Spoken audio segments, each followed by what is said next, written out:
is John Cena. Watch this. Look at him.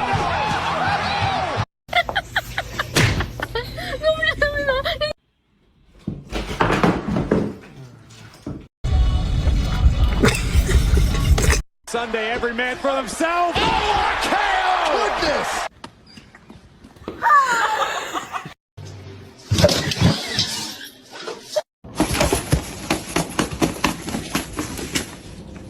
What? Is he going to deliver speed? Oh, the claymore!